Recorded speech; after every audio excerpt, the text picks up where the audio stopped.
Lecture 87 start करते हैं जी। FR1 FR1 का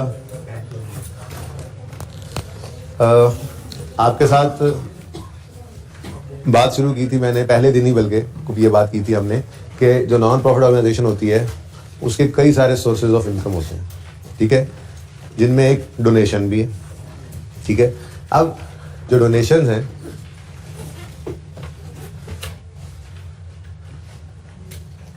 वो दो तरह के होते हैं। एक तो कहलाते हैं जनरल डोनेशंस,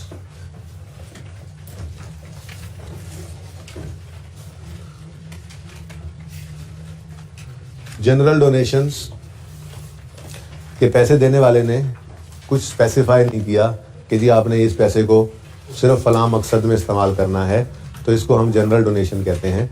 तो ये जनरल डोनेशन जब रिसीव होता है तो हम इसकी एंट्री कर लेते हैं cash debit donation income expenditure के अंदर क्रेडिट। सिंपल। वो फिक्स एसेट आ गया था तो हमने उसके अंदर भी वो फिक्स एसेट डेबिट करके डोनेशन इनकम क्रेडिट कर ली थी, ठीक है जी। तो जनरल डोनेशन तो सिंपल। फिर कभी कभी ऐसा होता है कि डोनेशन देने वाला मकसद भी स्पेसिफाई कर देता है कि मैंने ये जो पैसे आपको डोनेट किए हैं इनको फला मकसद में मिसाल के तौर पे आपने इस्तेमाल करना है सिर्फ, ठीक है। अब जब वो मकसद स्पेसिफाई कर देता है तो फिर देखे ना, ये इनकम एक्सपेंडिचर के अंदर इनकम में पड़ने से वहां से होता हुआ सरप्लस से होता हुआ ये तो मतलब कुछ खर्च भी हो जाएगा और कुछ जनरल फंड के पूल में आके बैठ जाएगा अगर बच जाता है तो।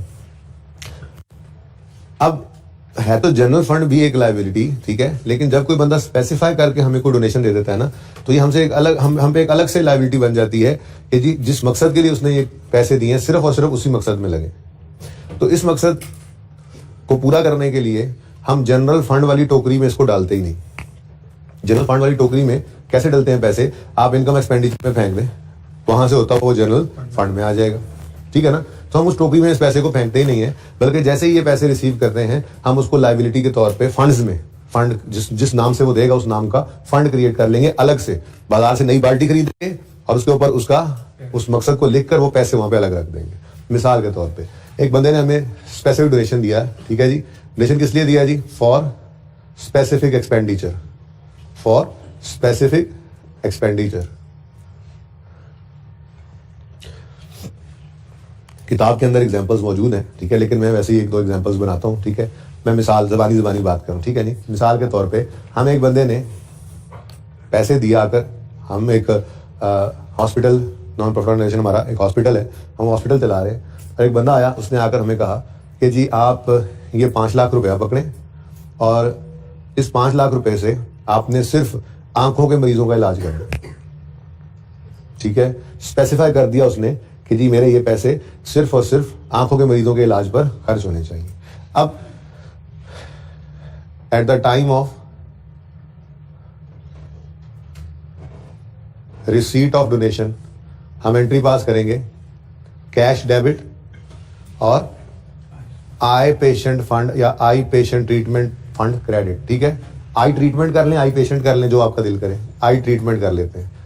आई ट्रीटमेंट फंड क्रेडिट, मिसाल मैंने फिगर ले ली है, ठीक है, 500 कर दूं, 500 रुपया हमने आई ट्रीटमेंट फंड में क्रेडिट कर दिया। ये फंड नजर आएगा जनरल फंड के नीचे अलग से, जैसे बिल्डिंग फंड आया था, जैसे लाइफ मेंबरशिप फंड आया था, वैसे ही ये आई ट्रीटमेंट फंड आ जाएगा, ठीक हो गया। अब हमने मिसाल के तौर पे एक मरीज की आंखों का ऑपरेशन करने के ऊपर 1 लाख रुपया लगता है, ठीक है, और हमने मिसाल के तौर पे इस पहले साल के अंदर 2 आंखों के मरीजों का इलाज कर दिया, ठीक है। तो at the time of expense, जब हमने वो एक्सपेंस किया, जिस वक्त भी किया, ठीक है, हम उस वक्त कैश तो हमारे जो ये कैश हमने बाल्टी के अंदर रखा है अलग से करके, ठीक है, जब ट्रीटमेंट करेंगे तो ये 1 लाख रुपया खर्च होगा या नहीं होगा, ठीक है। अगर हमने मिसाल के तौर पे 2 मरीजों का इलाज कर दिया, ठीक है, तो वो 2 मरीजों का इलाज करने पर हमारे 200 रुपये लग जाएंगे। वो 200 रुपये हम आई ट्रीटमेंट फंड से डेबिट करेंगे,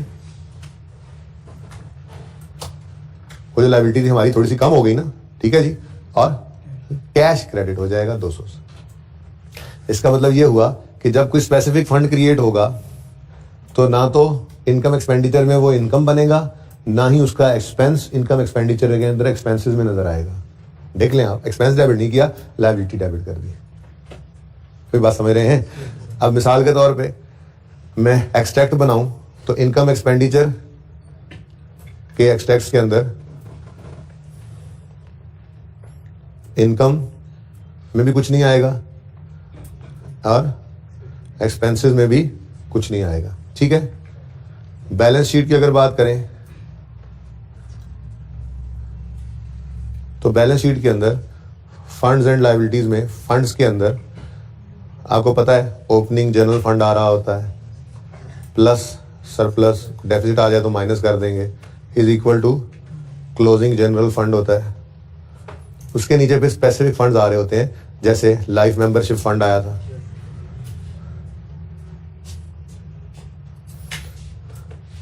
वैसी तरह में लाइफ मेंबरशिप फंड। ऐसे ही एक नई चीज आ गई, ये जी है आई ट्रीटमेंट फंड, आई पेशेंट फंड या आई ट्रीटमेंट फंड। अच्छा, अब ये अगर आप गौर करें तो इसकी एंट्रीज क्या हो रही हैं?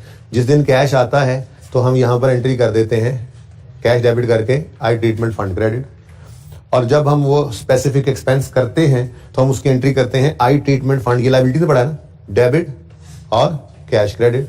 तो हमारी बैलेंस शीट के अंदर ये क्लोजिंग 300 के ऊपर हमारे पे लायबिलिटी नजर आती रहेगी कि अभी भी हमने 3 मरीजों का इलाज करना है, इस पैसे से 2 का कर चुके। बात समझ आई? तो इसका आना भी इनकम में नहीं गया और इसका खर्च होना भी एक्सपेंस के अंदर शो नहीं। मुश्किल या आसान? ऐसे ही फॉर स्पेसिफिक एक्सपेंडिचर की बजाय for construction of fix asset भी हो सकता है, कंस्ट्रक्शन या एक्विजिशन ऑफ फिक्स एसेट। ठीक है जी, इसकी थोड़ी सी बात हमने देख ली थी। ठीक है, इतनी को आईकैप ने की हुई है कि at the time of receipt, मैं अज्यूम करता हूं कि बिल्डिंग के लिए हमें वही एग्जांपल कंटिन्यू करता हूं, बिल्डिंग बनाने के लिए हमें ये फंड रिसीव हुआ था। ठीक है, तो जिस वक्त ये पैसे रिसीव हुए, डोनेशन रिसीव हुआ, उस वक्त हम इसकी एंट्री पास कर लेंगे। उस वक्त इसकी एंट्री क्या पास करेंगे? बोले कैश डेबिट और बिल्डिंग फंड क्रेडिट। मिसाल के तौर पे 10 लाख रुपए हमें एक बंदा दे गया। ठीक है जी, कि आपने मरीजों के लिए एक फलां मरीजों के लिए एक फलां वार्ड बनाना है, आईसीयू एक बना दें 10 लाख रुपए से, पता नहीं बनता तो नहीं है, खैर बना दे, एक वार्ड बना दे जी आप। ठीक है, अब हमने वो लायबिलिटी क्रिएट कर ली अपनी किताबों के अंदर। ठीक है, अब जिस वक्त हम खर्चा करेंगे उस बिल्डिंग के ऊपर बनाने पर, तो ये जरा टेक्निकल हो जाता है, थोड़ा सा जरा गौर से देखिएगा। तो जिस वक्त ये बात अभी तक आई कैप ने नहीं की हुई, ठीक है ना, जिस वक्त हम इस बिल्डिंग को बनाना शुरू करेंगे, मिसाल के तौर पे पहले साल के एंड पे हम बिल्डिंग के ऊपर 10 लाख जो उसने दिया था उसमें से हम 3 लाख रुपए खर्च कर लेते हैं, तो इतनी बिल्डिंग तो हमारी बन गई ना, जिसको कैपिटल वर्क इन प्रोग्रेस कहते थे। तो हम बिल्डिंग CWIP को डेबिट कर गए कितने से? 300 रुपए से, और कैश को क्रेडिट कर देंगे 300 से। मसला क्या है? यहां पे बिल्डिंग फंड को डेबिट करें तो बिल्डिंग डेबिट नहीं होती, बिल्डिंग को डेबिट करें तो बिल्डिंग फंड डेबिट नहीं होता। वही ठीक है ना? तो बहरहाल एंट्री ऐसे ही है। अब अगर इनकम एक्सपेंडिचर की बात करें तो अगेन ये स्पेसिफिक फंड है, ना तो ये इनकम में नजर आया आपको, ना ही एक्सपेंस में नजर आया। ठीक है, और बैलेंस शीट की अगर बात करें तो फंड्स में जहां पर ओपनिंग जनरल फंड आ रहा था,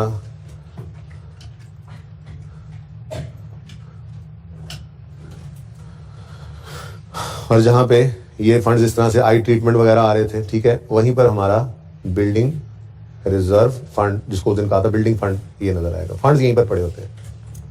अब ये फंड 1000 रुपए से क्रेडिट हो गया, कैश डेबिट फंड क्रेडिट। ठीक है जी, और आगे जाकर नॉन करंट एसेट्स के अंदर हमारे पास एक बिल्डिंग जो है वो कुछ बन चुकी है, CWIP, ये 300 रुपए। इससे ज्यादा किताबों के अंदर डिस्कशन इसके ऊपर है ही नहीं। मजीद इसके ऊपर डिस्कशन मैं कल कर लूंगा, फिलहाल इतना ही हजम करना है। ठीक है, ओके, मैं बताता हूं अभी जो बात मैं कहना चाह रहा हूं, जरा 1 मिनट रुक जाए।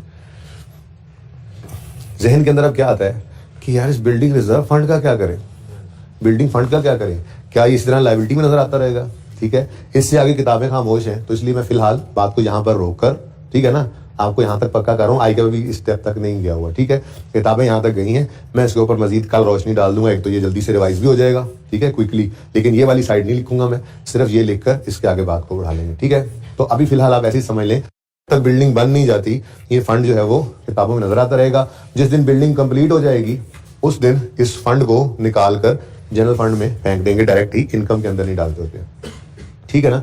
कुछ लोग ये कहते हैं कि जी आप जैसे जैसे बिल्डिंग बनती जाए वैसे वैसे इस फंड को भी ट्रांसफर करते चले जाएं, तो वैसे किताबों ने ऐसे लिखा नहीं है मेरे ख्याल से, वो इस वजह से कि बिल्डिंग बनाने की लायबिलिटी है ना, जब तक वो बिल्डिंग बन ना जाए पूरी तब तक इसको लायबिलिटी के तौर पे शो करते रहते हैं कि देने वाले को कहें भाई ये देखो तुम्हारे पैसे हमने अलग रखे हुए थे, ठीक है, और खर्चा करते रहें जो कैश में आया था। और जिस दिन ये बिल्डिंग 1000 से मुकम्मल हो जाए उस दिन इस 1000 को क्रेडिट करके अब फिर इनकम में डालने की बजाय डायरेक्ट जनरल फंड में फेंक दें, क्योंकि फिर वो 2-3 साल के अंदर जाके बनी होगी बिल्डिंग, तो वो सारी की सारी उस दिन इनकम आने की बजाय फिर डायरेक्ट जनरल फंड में फेंक सकते हैं। बहरहाल इसके ऊपर मजीद बहस में बाद में करूंगा, फिलहाल मैं सिर्फ वहां तक लेकर आया हूं आपको जहां तक किताबें बात कर रही होती हैं, ठीक है, कि अगर आपका स्पेसिफिक डोनेशन है और वो फॉर एनी स्पेसिफिक एक्सपेंडिचर है, ये तो बड़ा आसान है, लॉजिकल है, समझ भी आता है, ठीक है, तो आपने इसकी एंट्रीज कर लेनी है। और अगर आपको कोई डोनेशन मिला है for construction of fixed asset, तो उसके लिए at the time of receipt आप उसको फंड में ले जाएंगे, ठीक है, और फिर जब बिल्डिंग बनती जाएगी तो बिल्डिंग डेबिट कैश क्रेडिट करते जाएंगे। फिलहाल आपने इस फंड को छेड़ना नहीं है, लेकिन अभी तक आईकैप इस लेवल तक भी नहीं गया। आईकैप सिर्फ वहीं तक टेस्ट कर चुका है अभी तक बात को, जो आपकी एग्जेक्टिव क्लब गालिबन था सवाल, जिसका उसने कहा था डोनेशन आया 3000 का, उसको बिल्डिंग रिजर्व फंड में क्या कर दो, क्रेडिट, इससे आगे नहीं आता, ठीक है। इससे आगे किताबें बस ये बात लिखकर खामोश हो गई हैं, मजीद इसके ऊपर बात मैं बाद में करूंगा। आपसे भी सवाल एक्सपेक्ट नहीं कर रहा, क्योंकि मैं चाह रहा हूँ फिलहाल इतनी बात तो हजम कर लो, इतनी बात हजम कर लो, इससे अगला स्टेप फिर कल को एग्जांपल बना के मैं आपके साथ शेयर कर लूंगा, ठीक है। स्टेप बाय स्टेप चलेंगे ना, ठीक है। जरा एक बार बातें तो पूरी कर लें जो जो हमें रिक्वायर्ड है, ओके। अच्छा जी, तो donation is a source of income, ऐसा ही है। उसके बाद बाकी हमने ऑलरेडी पढ़ लिए हुए हैं, ठीक है। इसी तरह से सब्सक्रिप्शन एक सोर्स ऑफ इनकम था, ठीक है। Membership fee is a source of income. फिर कोई आपने ट्रेडिंग एक्टिविटी की है within non profit organisation, ये भी एक सोर्स ऑफ इनकम है। फिर आपने कोई इवेंट करवा दिया, वहां से इनकम एक्सपेंसेस नेट किए, बचत कुछ हो गई, ये भी एक सोर्स ऑफ इनकम है। ऐसे ही ज्वाइनिंग फीस मैंने बोल दिया, मेंबरशिप फी, ज्वाइनिंग फी। ऐसे ही लाइफ टाइम मेंबरशिप होती है, समझा दिया था, पढ़ा दिया था आपको किताब से ही, ये क्या है जी, ये भी एक सोर्स ऑफ इनकम है। ये बात समझ में आती है। अच्छा, अब एक छोटा सा कॉन्सेप्ट है, वो भी अलग से देख लो जरा। वो कॉन्सेप्ट क्या है, creating a specific fund out of own resources, यानी यूं कह लें अपने जनरल फंड से कोई स्पेसिफिक फंड बनाना। क्या मतलब, मिसाल के तौर पे हमने कुछ बच्चों से ये वादा कर लिया कि आपकी तालीमी अखराजात जो है वो हम उठाएंगे अगले 10 साल मैट्रिक तक, ठीक है। कुछ बच्चों के हमने तालीमी अखराजात की जिम्मेदारी उठा ली, ठीक है। अब उन बच्चों को कहीं कल को मसला ना हो, हम पैसे कहीं खर्च ना कर दें, इस वक्त तो पड़े हैं हमारे पास, कहीं और किसी काम में लग ना जाएं, इनकी बच्चों की तालीम का मसला है, इनके लिए तो पैसे अलग करके ही रख लो। तो जैसे यार प्रॉफिट सीकिंग ऑर्गेनाइजेशन के अंदर जनरल रिजर्व बनाते हैं हम, रिटेन अर्निंग पैसे निकाल के अलग रख लेते हैं, बिल्कुल वैसे ही है भाई। जनरल फंड में से पैसे पड़े होंगे ना बड़ी बाल्टी में, डोनेशन आए, सब्सक्रिप्शन आई, पता नहीं लेटर में पढ़ रहा हूँ, सारे पैसे उसमें इकट्ठे पड़े होते हैं जहां से हम लगा भी रहे होते हैं। हमने कहा यार पैसे फिलहाल तो पड़े, हमने वादा भी कर लिया बच्चों से, लेकिन ये कल को हम कहीं लगा ना दें, कहीं खर्च ना हो जाए, तो इन बच्चों की तालीम का मसला है ना, तो इसलिए हम पहले इस जनरल फंड में से एक और नई बाल्टी लेकर आए, ठीक है ना। उसके ऊपर लिखा फॉर स्टूडेंट फी, ठीक है, फंड फॉर स्टूडेंट फी, और हमने पैसे निकाल कर उसमें अलग से रख ली, ठीक है। तो इसको कहते हैं creating a specific fund out of own resources, ठीक है। तो at the time of creation, ये सब कुछ किताब में लिखा हुआ है, टेंशन ही नहीं, सिर्फ आपको पढ़ाता हूँ, 1 मिनट दे बस। At the time of creation क्या एंट्री करोगे, खुद सोच के बताओ। जनरल फंड में से पैसे निकलेंगे तो जनरल फंड क्या हो जाएगा, डेबिट भाई, जनरल फंड डेबिट हो जाएगा, और स्पेसिफिक फंड जो भी उसका नाम होगा वो स्पेसिफिक फंड क्रेडिट हो जाएगा, ठीक है जी। और जब उस स्पेसिफिक फंड का खर्चा करेंगे at the time of expense, जब उनकी फीस पे करेंगे तो उस फी के पे करते हुए फिर हम स्पेसिफिक फंड को थोड़ा थोड़ा हम अपनी जिम्मेदारी कम करते जाएंगे ना, स्पेसिफिक फंड डेबिट करके कैश क्रेडिट करते चले जाएंगे। बहुत सिंपल है, इसमें थोड़ी सी जो कंफ्यूजिंग चीज़ है वो सिर्फ बिल्डिंग फंड वाला ही मामला है, इसलिए मैंने फिलहाल उसको रोक दिया जहाँ पे रुकवाना था। मजीद बात इंशाल्लाह उसके ऊपर कल करूंगा, ताकि एक बार हम कंप्लीटनेस इंश्योर कर लें कि ये ही बातें हैं, इसके अलावा और कोई बात है नहीं। एक दो बुक से देख लें ताकि आपको पता लग जाए कि ऐसी कोई चीज़ शायद हमें नोट करने की ज़रूरत ना पड़े, ठीक है, सिवाय हेडिंग्स के, जो अगर की भी हैं तो इधर देख लें आप।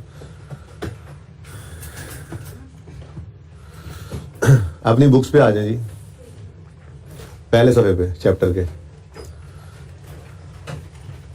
ये है पेज नंबर 735 है।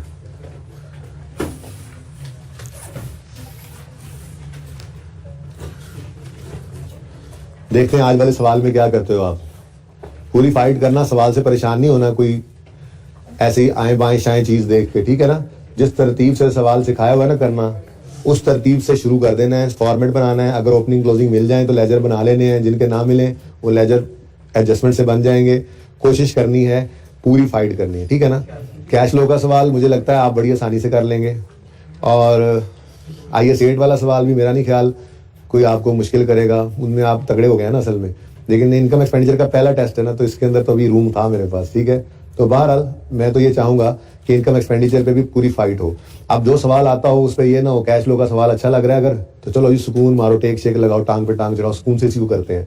मिसाल के तौर पर अगर वो 10 नंबर का सवाल है, 10 का नहीं है गालिबन 17-18 का है, तो 10 नंबर का सवाल है तो इंटू 1.8 करके 18 मिनट का स्टॉप वॉच लगा के फिर सवाल करो, ताकि जो आसान सवाल है वो विद इन टाइम हो जाए और मुश्किल सवाल पे टाइम आप लगा सको। मुश्किल भी नहीं है वैसे इनकम एक्सपेंडिचर का, लेकिन क्योंकि जरा नया टॉपिक है ना अभी, तो बहरहाल इसके अंदर आपका अभी हाथ इतना सीधा नहीं हुआ जितना वो कैश फ्लो में सीधा हुआ पड़ा है IAS 8 में। तो इसलिए मुझे लगता है कि IAS 8 और कैश फ्लो का सवाल शायद आप लोग आसानी से कर लें। वैसे पर्चे के लिए एक बात कर रहा हूँ, जब आप ICAP में भी जाएंगे सबसे पहले रिक्वायरमेंट पढ़नी होती है, फिर देखते हैं बंदा कि कौन कौन से टॉपिक्स आए हैं, ताकि वो चीजें हार्ड डिस्क में आ जाए, बाकी हार्ड डिस्क से उठ के रैम में आ जाए, बाकी उधर ही पड़ी जाए। अब उनमें से फिर आप देखते हो सबसे अच्छा मेरा एरिया कौन सा है, जाके देखते हो वो सवाल आपको लगता है नहीं मेरा ही एरिया अच्छा, मुझे लगता था एनू रहने दो, दूसरे की तरफ फिर जाते हो, अच्छा यार ये देखते हैं, क्योंकि आसान से मुश्किल की तरफ जाना है। जो सवाल जल्दी हो सकें, आसानी से हो सकें, वो पहले करने हैं। आप जितना जल्दी अपनी बेल्ट में मार्क्स को ले लेते हो उतना कॉन्फिडेंस आपके अंदर आता चला जाता है। और अगर पहले ही सवाल के अंदर मिसाल के तौर पे 20 नंबर का सवाल था और 50 मिनट आपने लगा दिए, 1 घंटा लगा दिया, तो जब घड़ी की तरफ नजर जाएगी तो तोते, मैना, चिड़ियां सब कुछ उड़ जाएगा, हाथ पांव भूल जाएंगे, और नजर आ रहा होगा बहुत सारे मसले मसाइल, ठीक है जी, ये भी नहीं अब होगा, ये भी नहीं होगा, ये भी है घर के अंदर, तो ठीक है ना। तो इसलिए आपने कोशिश ये करनी, मैं इंशाल्लाह आपको एंड पे टूवर्ड्स एंड ये बातें ज्यादा होती रहेगी, ठीक है ना। तो उस 15 मिनट रीडिंग टाइम को पर्चे में कैसे यूज करना है, ये सारी बातें इंशाल्लाह करूंगा। तो कोशिश ये करनी है हमेशा आपने जिंदगी में आसान सवाल से मुश्किल की तरफ जाना है, और आसान सवाल पे टाइम फिर वेस्ट नहीं करना, उनको क्विकली करना है जितना तेजी से हो सके, ताकि वहां से टाइम सेव हो और आगे इन्वेस्ट किया जा सके, ठीक है ना। टर्म टेस्ट में आपका अच्छा खासा एरिया मैंने टेस्ट कर लिया, आपने बोरिंग कॉस्ट भी तैयार कर ली थी। हालांकि मैंने दूसरी क्लास को बोरिंग कॉस्ट का सवाल दिया है, इंट्रो प्लस R1 को, क्योंकि उनके कैश फ्लो भी बहुत बेसिक सा था और इनकम एक्सपेंडिचर अभी उन्होंने पढ़ा नहीं है, ठीक है ना। लेकिन आपको मैंने बेहतर समझा कि कैश फ्लो के अंदर ही टेस्ट कर लिया जाए, ओके। तो आपने अच्छा परफॉर्म करना है, आपके अच्छे खासे टॉपिक्स हैं, बोरिंग कॉस्ट है, IAS 1 है, IAS 8 है, IAS 7 है, इनकम एक्सपेंडिचर है, थोड़ा एरिया नहीं है। तो इसमें अगर आप पास होते हो इसके अंदर तो मैं तो बड़ा कॉन्फिडेंट हो जाऊंगा, अल्लाह करे आप भी हो जाए। लेकिन वही पास होंगे जो 1.5 घंटा वहां बैठकर ऐसे ही एफर्ट करेंगे कि जिंदगी मौत का मसला है भाई, ICAP का पर्चा है, ये 6 महीने लग रहे हैं या जा रहे हैं। जो इस अप्रोच से नहीं बैठेगा, टाइम पास के लिए बैठेगा, सजा से बचने के लिए बैठेगा कि यार बेइज्जत होना है कल को, चलो बैठ जाओ तो हाजिरी तो लगाओ, तो वो फिर यहाँ पर तो बेइज्जत होने से बच जाएगा, लेकिन फिर आगे ठीक है जी। चले जरा देख लें अब इसको, हमने क्या कुछ पढ़ लिया, जल्दी जल्दी कर लें ताकि हम थोड़ा वो चौकदार इंटरनेशनल वाला सवाल भी कर लें, और उसके बाद मैं होमवर्क के अंदर सवाल देना उसकी अप्रोच भी थोड़ी सी डिस्कस कर दूँ, ठीक है ना। जल्दी से देख लें इसको। अच्छा, ये रीड ऑनली करते जाना है आपने, रीड ऑनली लर्निंग ऑब्जेक्टिव 1 को रीड करना है आपने घर पे आज, लाजमी है, एक लफ्ज रीड कर लेना है इसका, ठीक है। लर्निंग ऑब्जेक्टिव 2 रीड करना है, 3 रीड करना है, और 4 से अब मैं रीड करवा रहा हूं, जो कि हम सारा कुछ कर चुके हैं। जो थोड़ी सी बात रहती थी वो मैंने कर दी है। अब सुने इधर, बेसिकली थ्योरी में आपको पता है ये पहले नहीं पढ़ाता होता, हम वही काम प्रैक्टिकली कर लेते हैं, तो थ्योरी के अंदर वही चीजें लिखी होती हैं, हम वो आके देख रहे होते हैं, ठीक है ना। जैसे मेन सोर्सेज ऑफ रेवेन्यू किसी इनकम, किसी नॉन प्रॉफिट ऑर्गेनाइजेशन के क्या हो सकते हैं जी, सबसे पहले लिखा हुआ डोनेशंस, चंदे। डोनेशंस 2 तरह के हो सकते हैं, जनरल पर्पस और स्पेसिफिक। जनरल पर्पस जो हो सिर्फ एंट्रीज को रिजल्ट डालते जाए, मैंने ये बातें सारी की हुई हैं, हमने प्रैक्टिकली किया हुआ है इनको, पहले दिन ही डोनेशन आ गया था, ठीक है ना। बातें ना करो यार आपस में प्लीज, मैं निकाल दूंगा क्लास से, आखिरी लाइन वाले दोनों भाई। अच्छा जी, डोनेशन अगर जनरल पर्पस हो तो एंट्री क्या है जी, cash debit donation income credit, सिर्फ नजर डालते जाओ सब कुछ आपको आता है। स्पेसिफिक पर्पस डोनेशन जो है फिर वो दो तरह के हैं, डोनेशन टू परचेज या कंस्ट्रक्ट फिक्स एसेट, और दूसरा है जी नीचे आकर देखें तो donation to meet a specific expense. Donation to purchase और कंस्ट्रक्ट फिक्स एसेट के अंदर जो एग्जांपल है वो आपका होमवर्क है, आपने लाजमी करनी है आज, ठीक है, सही है। और donation to meet a specific expense, ये भी मैंने अभी आपके साथ बात कर दी है, कैश डेबिट फंड क्रेडिट, फिर fund debit cash credit, fund debit cash credit. तो ये दोनों एग्जांपल्स आपका मस्ट होमवर्क है। मैंने जो जबानी डिस्कशन की है वो बाकायदा एग्जांपल के अंदर आ जाएगी, बल्कि शायद इनमें से कोई एक आज के टेस्ट में भी टेस्ट हो जाए, पता नहीं कौन सा हो, शायद बहरहाल एडजस्टमेंट हो जाए, आसान सी एडजस्टमेंट है। अगर स्पेसिफिक एक्सपेंडिचर के लिए डोनेशन है तो वो तो बड़ी आसान थी, तो सबसे पहले हमने बात ही वही की है, जब कैश आए तो उस दिन फंड बना लो, आई पेशेंट फंड, फिर जब वो पैसे पे करो खर्चा करो तो वो आई पेशेंट फंड को डेबिट करके कैश क्रेडिट करते जाओ। ऐसी कोई एडजस्टमेंट आ जाए तो मेरा नहीं ख्याल मुश्किल होगी, आसान ही। अच्छा जी, ये फंड फ्रॉम ओन सोर्सेज, ये एग्जांपल भी आपका होमवर्क है, वैसे एंट्रीज पे नजर डाल के देख लो। अक्यूमुलेटेड फंड बेसिकली जिसको हम जनरल फंड कहते हैं ना, वो जनरल फंड डेबिट करके स्पेशल फंड क्रेडिट हो गया, और फिर जब खर्चा होता है तो स्पेशल फंड डेबिट करके कैश क्रेडिट करते रहते हैं, ठीक है ना। मैं कोशिश करूंगा आपको होम असाइनमेंट के तौर पर एक ऐसा सवाल दे दूं जिसके अंदर सब कुछ ही आ जाए, सब्सक्रिप्शन भी हो, डोनेशन भी हो, स्पेसिफिक वाला डोनेशन भी हो, बिल्डिंग वाला भी हो, एक्सपेंस वाला भी हो, लाइफ मेंबरशिप भी हो, यानी कि जितने कॉन्सेप्ट्स हैं वो उस सवाल के अंदर इकट्ठे हो जाएं। वो क्वेश्चन विद सोल्यूशन आपको होम असाइनमेंट के तौर पे दे दूंगा मैं, ठीक है, उसको आप खुद ही करके उस सोल्यूशन को देख लेंगे, जरा एक कंप्लीटनेस सी इंश्योर हो जाएगी। अब ये अभी दे दूं, 2 दिन में दूं, 4 दिन में दूं, रिवीजन क्लास में दे दूं, ये मैं देख लूंगा, लेकिन क्वेश्चन एक में दे दूंगा इस टॉपिक का, ठीक है, अल्लाह ने चाहा। सब्सक्रिप्शन के ऊपर आपकी डिस्कशन हो चुकी है, प्रैक्टिस क्वेश्चन छोटे छोटे थे, 1 2 3 4 5 6 होमवर्क में दिए थे, ये हो गए थे सारे, एक 7th रह गया था, उसे भी कर लेना ट्राई, ठीक है। अच्छा, सब्सक्रिप्शन पे मेरे ख्याल में ये तो छोटे छोटे सवाल हैं, हम तो बहुत आगे निकल चुके हैं आप सब्सक्रिप्शन में, सवालों के अंदर पास पेपर के अंदर जो हम डील कर रहे थे सब्सक्रिप्शन को, ठीक है ना। आज वाले सवाल में भी बड़ी मजे की एडजस्टमेंट होगी आपकी सब्सक्रिप्शन की। उसके बाद अदर सोर्सेज ऑफ रेवेन्यू में क्या है जी, एंट्रेंस फी, जिसको आप मेंबरशिप फी कहते हैं, कभी ज्वाइनिंग फी कहते हैं, ये भी क्या है, सोर्स ऑफ इनकम है। फिर लेगेसी, पहले दिन आया था, विरासत, कोई बंदा मर गया, उसने वसीयत की हुई थी कि ये मेरे पैसे, मेरी जो है विरासत में से इतना इस क्लब को आप जो है वो दे दीजिएगा, तो वो भी इनकम है। प्रॉफिट फ्रॉम ट्रेडिंग एक्टिविटी, तो ये सारी बातें हम ऑलरेडी प्रैक्टिकली कर चुके हैं, ठीक है ना जी। किसको बेटा, जनरल फंड की बजाय आप इनकम में फेंक दें, मैं तो ऐसे ही कहता होता हूँ, बस इनकम में फेंके और वहीं से वो जनरल फंड में आ ही जाना है, तो जरा ज्यादा चीजें बखेरे ना, इसलिए मैंने लेगेसी को इनकम के अंदर ही फेंक दिया था, वहां से जनरल फंड में आ ही जाना है ना, क्योंकि अब एक चीज जनरल फंड में डायरेक्ट फेंके, एक चीज उधर रखें, ये कंफ्यूज करने की बजाय थोड़ा सिंपल रख लिया था। हम सिर्फ स्पेसिफिक फंड्स को अलग रखते हैं, बाकी चीजों को इनकम एक्सपेंडिचर से रूट करा लेते हैं। जैसे लाइफ मेंबरशिप फंड है, अलग बना लो, बिल्डिंग फंड है, अलग कर दो, आई पेशेंट फंड है, अलग कर दो, स्पेसिफिक फंड है, स्टूडेंट फीस फंड जैसे भी बनाया, अलग कर लो, बस ये 3-4 फंड्स हैं, अलग कर लो। बाकी जो है वो आप इनकम डोनेशन है, जनरल वाला, चाहे लेगेसी इनकम है, इनकम में फेंक दो, वहां से जनरल फंड में आ ही जाना है, थोड़ा सिंपल रखा हुआ है बातों को, ठीक है ना। तो जितना मैंने कहा है वैसे कर ले, ठीक है, ब्रैकेट में लिख लें, स्लैश डाल के लिख लें इनकम, ठीक है ना, ताकि आपको लगे कि हम भी सही कर रहे थे। अच्छा जी, सर्विस एक्टिविटीज भी, जैसे ट्रेडिंग एक्टिविटी हो सकती है नॉन प्रॉफिट ऑर्गेनाइजेशन में, ऐसे ही सर्विस एक्टिविटीज भी हो सकती हैं। जैसे हॉस्पिटल हो नॉन प्रॉफिट ऑर्गेनाइजेशन, लेकिन वहां पे ओपीडी होता है ना, आउट पेशेंट डे, ठीक है, उसके चार्जेस लेते हो, एक्सरे के चार्जेस लेते हो, जिन लोगों से पैसे ले सकते हैं उनसे पैसे लेकर वो हॉस्पिटल में यूज कर रहे होते हैं, तो जस्ट एक रीडिंग देनी है इन चीजों को आपने, ठीक है। इंटरेस्ट और gain on disposal of investment, या वैसे सिंपल सी बात है, कोई इन्वेस्टमेंट कर रखी है, उनको बेच दिया तो गेन आ गया, जैसे यार फिक्स एसेट को बेचा तो गेन आ गया, तो इनकम एक्सपेंडिचर के अंदर ही जाता है ना, इनकम के अंदर वो गेन हो, तो ठीक है। लेकिन ये पढ़ना जरूर है। आज टेस्ट के बाद अगला टेस्ट आपका यही होगा कि ये चैप्टर छोटा सा चैप्टर है, आगे जो अगली बातें हो तो मैं वैसे ही पेंडिंग कर रहा हूँ आपके साथ, अभी बताता हूँ, ठीक है ना। जो आई के अपने नॉन प्रॉफिट ऑर्गेनाइजेशन के स्टैंडर्ड डाले हैं ना, वो मैं देखूंगा कि कितना को पढ़ना चाहिए, पढ़ना जरूरी कितना है, वो मैं आपके साथ शेयर कर लूंगा। मे बी रिवीजन क्लास के अंदर ही उसको डिस्कस कर लेंगे, इसको इससे आगे नहीं पढ़ना जहां पे मैं रोकूंगा आपको, ठीक है ना। लाइफ मेंबरशिप आपको समझा दी थी, इनफैक्ट यहीं से एग्जांपल्स भी की थी हमने, बोलो।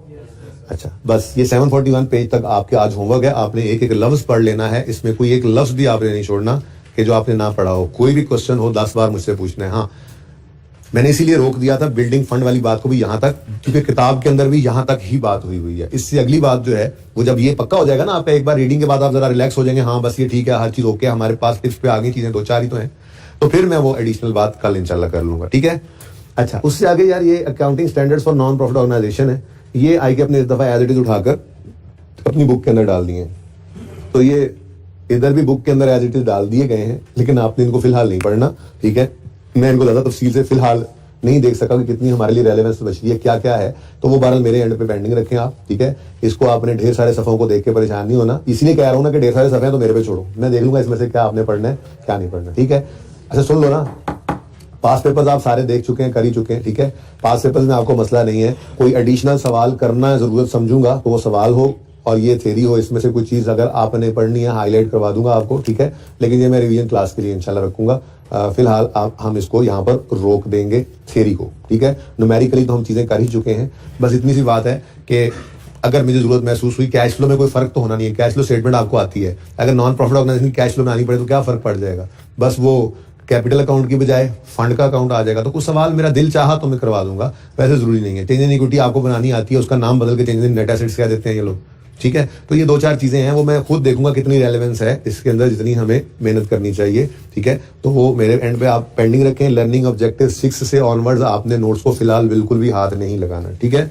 उसको मैं खुद आपको बताऊंगा होपफुली आखिरी क्लासेस में जो रिवीजन क्लासेस होती हैं, ठीक है। ओके, अच्छा ओके जी, अब आते हैं जी पास पेपर्स की तरफ। पास पेपर्स को अगर एक नजर डालनी चाहें कि कौन कौन से हमने कर लिए, तो पास पेपर नंबर 3 हम कर चुके हैं, मैंने करवाया था। पास पेपर 3 पेज नंबर 808 है गालिबन, हो गया ना। 4 भी हो गया, ओके। 5 देखते हैं, किसी वक्त करना पड़ा तो मैं करवा दूंगा, रिवीजन क्लास में जरूरी समझा तो। इनमें से जो मजीद करना होगा रिवीजन प्लान में डालूंगा, ठीक है, ओके। 7 हो गया है, 7 का लेकिन एक पॉइंट डिस्कस करना है मैंने, चलो ये भी डिस्कस कर लेते हैं ताकि इसकी बात खत्म करें हम। हमने इस पॉइंट को सवाल में इग्नोर कर दिया था, ठीक है जी। अच्छा, अब the accountant of executive club has resigned, ठीक है जी, सिर्फ इतनी सी बात लिखी हुई है। और उसके बाद इमाद ने अकाउंट्स बनाए और अकाउंट्स बनाकर पता चला कि हमारे कुछ पैसों पे खुर्द-बुर्द हो गई है, ठीक है। अब इस पॉइंट के अंदर वो लिखता है club has a fidelity insurance policy and any cash deficiency up to a maximum of 1000 is recoverable under the policy, ठीक है। अच्छा, अब ये लाइन की रेलेवेंस मैंने उस दिन नहीं रखी थी, मैंने कहा था छोड़ो इस बात को, जाने दो, सवाल पूरा कर लिया था। अब इस सवाल को हम इसी हिसाब से पढ़ लेते हैं। अब ये पॉइंट नंबर 9 हमारे लिए रेलेवेंट हो गया, ठीक है। वैसे तो सवाल के अंदर कोई इंडिकेशन नहीं था, ठीक है, कि हमारा लॉस होना है, लेकिन चूंकि इंश्योरेंस पॉलिसी ली हुई है और लॉस हो गया है तो सारा वो 72-42 का लॉस था ना, 72-42 था ना, 7242 ऐसे ही था। जरा अपना सोल्यूशन ओपन करें, अपना सोल्यूशन प्लीज। ये सवाल जो हमने किया था 7242 मुझे याद पड़ रही है फिगर, ठीक है।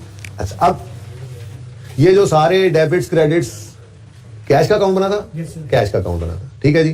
कैश के अकाउंट के अंदर ना असल में ओपनिंग 0 था, ठीक है, और कुछ चीजें डेबिट होती रही, कुछ चीजें क्रेडिट होती रही, ठीक है। क्लोजिंग सवाल ने हमें नहीं बताया था, हमने बैलेंसिंग ले लिया इसको 0, बैलेंसिंग हमने इसको ले लिया 7242, ठीक है। लॉस कितना आया था, ये लॉस की फिगर नहीं थी जरा, तो क्लोजिंग क्या आया था, क्लोजिंग क्या था, हाँ यही बात तो मैं कहना चाह रहा हूं, ठीक है। और नीचे कोई लॉस नहीं था, सवाल ने अलग से मांगा भी था हमारे साथ, एक सवाल के अंदर उसने स्पेशली मांगा था, ठीक है ना। मैं उसकी तरफ आना चाह रहा हूं, देखो फर्क बताना चाह रहा हूं आपको, दोनों में फर्क बताना चाह रहा हूं। किधर कौन सा है लेयर क्लब, हाँ इधर देखो। अब इसमें कहता है, फर्क देखना जरा, the accountant of layer club was terminated on account of charges of fraud, ठीक है जी। ये लाइन लिखी नजर आ रही है, अच्छा। और दूसरी तरफ कहां गया ये वाला सवाल, the accountant of executive club has resign. तो इन दोनों में से क्लियरली किस में पता लग रहा है कि फ्रॉड का शक है, उसको निकाला गया लेयर क्लब में, ठीक है। और लेयर क्लब वाले सवाल में उसने हमसे ये पूछ भी लिया था, बताओ कोई गड़बड़ है, चेक करके बताओ कोई गड़बड़ है। तो फिर हमने उसमें कैश के अकाउंट के अंदर हर चीज आसपास से निकाली थी, उसने गालिबन हमें क्लोजिंग भी दिया हुआ था, और बैलेंसिंग फिगर को हमने कहा था ये 16 लाख रुपए 16 समथिंग आई थी, ये ले गया है कहां पे, मिस्टर प्रोफेशन, ये ले गया वो साथ, तो मिस्टर प्रोफेशन एक्सपेंस कह दिया था, ठीक है ना। अब वहां पे क्लियरली बोल रहा है कि रिजाइन कर गया है, सॉरी उसको हमने क्या किया है, टर्मिनेट किया है, on account of charges of fraud, और साथ ही सवाल के अंदर वो रिक्वायरमेंट में कह रहा है determine the amount of loss incurred, जिससे हमें पता चला कि जी गड़बड़ है, फ्रॉड कमिट हुआ है, ठीक है। तो हमने मिसअप्रोप्रिएशन एक्सपेंस निकाल लिया था। ये बात मानते हो? बात मानते हो? पास पेपर 12 ओपन करके सामने बुक में रखो ना। पास पेपर 12 के अंदर मैंने जो 2 बातें हाईलाइट की हैं उनको सामने रखो। कंक्लूजनरी क्लासेस ऐसी होती हैं भाई, चीजों को कंपेयर करना होता है, प्लीज जी। पास पेपर 12 के अंदर पहली लाइन पे आपने अंडरलाइन किया, लेयर क्लब के अकाउंटेंट को हमने निकाल दिया ऑन चार्जेस ऑफ फ्रॉड, और सवाल ने यह भी कहा कि determine the amount of loss incurred by club due to fraud committed by the, अब निशानी दे रहा था सवाल कि फ्रॉड हुआ है, चेक कर लो। तो हमने कैश के लेजर को चेक किया, और कैश के लेजर को चेक करने के बाद हमने बैलेंसिंग फिगर चेक, मतलब कहीं से भी कुछ चीज उसके अंदर बैलेंसिंग निकाली थी, हर चीज को कहीं ना कहीं और से कैलकुलेट करके लाए थे और चेक करके बैलेंस किया था हमने। अगर बैलेंस हो जाता, कोई बैलेंस फिगर ना आती तो हम कहते जी कोई फ्रॉड नहीं आ, वैसे ही शक किया बेचारे को निकाल दिया, ठीक है। लेकिन बैलेंसिंग फिगर क्रेडिट साइड पे आ गई थी 16 समथिंग, 16 लाख रुपए मैंने कहा था ये लोड है, ठीक है। अच्छा, अब अगर इस सवाल के अंदर एडजस्टमेंट में ये लिखा होता कि club has a fidelity insurance policy and any cash deficiency up to, मिसाल के तौर पे 1000 is recoverable from insurance company. अब हमने एंट्री क्या की थी? मिसअप्रोप्रिएशन एक्सपेंस, एबनॉर्मल लॉस है ना, एबनॉर्मल लॉस ऑफ कैश की एंट्री है ना ये, जैसे एबनॉर्मल लॉस ऑफ इन्वेंट्री होती है, एबनॉर्मल लॉस ऑफ कैश है ये। यहां पे आदों को नजर नहीं आना, यहीं पे रखते हैं एबनॉर्मल लॉस, बड़ी इंपॉर्टेंट डिस्कशन चल रही है प्लीज, ऑफ कैश। इसकी एंट्री हमने क्या की थी जी? Misappropriation expense debit, cash credit, बताओ जरा 1662 कर दूं जरा राउंड, ठीक है। ये हमने एंट्री कर ली थी। अब अगर इस सवाल के अंदर एडजस्टमेंट दी होती, club has a fidelity insurance policy and any cash deficiency up to 1000 is recoverable from insurance company, तो हम कहते लो भाई फ्रॉड भी हुआ, 16 लाख वो ले भी गया, और ये सारे का सारा हमारा एक्सपेंस नहीं है, बल्कि इंश्योरेंस वाले या तो दे देते हैं या वादा कर लेते हैं, ठीक है ना। हम फिलहाल वादा तो लिख ही लेंगे ना। इंश्योरेंस क्लेम रिसीवेबल 1000 से डेबिट हो गया, ठीक है, और इधर 662 जो है वो हमारा लॉस हो गया, ठीक है ना। यही करते ना, लेकिन ऐसी कोई लाइन लिखी नहीं हुई थी कि क्लब के पास कोई इंश्योरेंस पॉलिसी है, तो बात समझे हो। इसलिए कुछ भी कहीं से नहीं आया था और सारे का सारा हमारा क्या हो गया था? लॉस। ये बात समझ आती है? ये क्लियर है? यानी कि लेयर क्लब वाले सवाल में अगर वो लिख देता कि इंश्योरेंस पॉलिसी है और इंश्योरेंस वाले कहते हैं कि 10 लाख तक अगर कैश आपका जाएगा तो 10 लाख तक हम दे देंगे उसको, इतना कवर दे दिया उन्होंने, ठीक है। अगर ऐसी लाइन लिखी होती तो एंट्री कैसी होती? जो लाइन के नीचे छुप गई है और 1 नहीं था उसके अंदर, ठीक है ना। और जैसे करते हैं ये समझ आती है एंट्री, ये समझ आती है? कोई ऐसा बच्चा जिसको समझ ना आ रही अभी पूछ लें मुझे, क्योंकि फिर आगे मैंने इसी से बात आगे बढ़ानी है। ये क्लियर है सबको? लेकिन ऐसा कुछ हुआ नहीं, 1000 रुपया कहीं से नहीं आया, सवाल पूरे में कहीं नहीं लिखा हुआ था कि कोई इंश्योरेंस पॉलिसी है हमारे पास जिसमें कैश की कवरेज हमें मिलती हो। कैश कवर नहीं मिल रहा था तो हमने सारे का सारा कहां फेंक दिया था? एक्सपेंस में। यहां तक को मसला। अच्छा, अब आते हैं अपने सवाल की तरफ जी। किधर गया? कौन सा सवाल है? 7 आ गया। अच्छा, अब इस सवाल के अंदर कोई इंडिकेशन है सवाल के टॉप पे देखो कि अकाउंटेंट ऑफ एग्जीक्यूटिव क्लब को हमने फ्रॉड की वजह से निकाला है? नहीं। क्या रिक्वायरमेंट में ऐसी कोई बात है कि वो फ्रॉड कमिट हुआ अलग से निकाल के दे दो? अच्छा, अब इसीलिए हमने ये सारे ओपनिंग्स, सारे ओपनिंग्स, सारे डेबिट, सारे क्रेडिट्स लिखकर इसको लिखा था क्लोजिंग बैलेंस शीट के अंदर। लेकिन आईकेएम ने पता है क्या किया हुआ है अपने सोल्यूशन में? आईकेएम ने सिर्फ इस लाइन को बेस बनाया और इस लाइन को बेस बनाकर ये कहा कि जी देखें, कैश चूंकि सवाल में गिवन नहीं है इसलिए ये 0 है और ये 7242 मिस अप्रोप्रिएशन एक्सपेंस है। यानी उसने कैश को क्या अज्यूम किया जी? 0, और ये बैलेंसिंग निकाल लिया मिस अप्रोप्रिएशन एक्सपेंस, ठीक है। और इसकी एंट्री फिर क्या की आईकेएम ने? इसकी एंट्री की जी mis appropriation expense debit, insurance claim receivable debit और कैश 7242 से क्रेडिट हो गया, इंश्योरेंस वालों से 1000 आएगा, 6242 एक्सपेंस चला गया balancing profit income and expenditure. तो मेरा इसके साथ इख्तलाफ है, ठीक है। मेरा इख्तलाफ इस बात पे सोल्यूशन से कि भाई कहीं पर ये नहीं लिखा हुआ कि जी फ्रॉड उसने किया है, ठीक है। क्लियरली कहीं पे ये लिखा नहीं हुआ। सिर्फ इंश्योरेंस पॉलिसी का होना ये काफी है कि जी फ्रॉड हुआ होगा। यार इंश्योरेंस पॉलिसी तो हमने ले ही रखी होती है। इंश्योरेंस पॉलिसी के होने का मतलब ये थोड़ी है कि फ्रॉड भी हुआ होगा।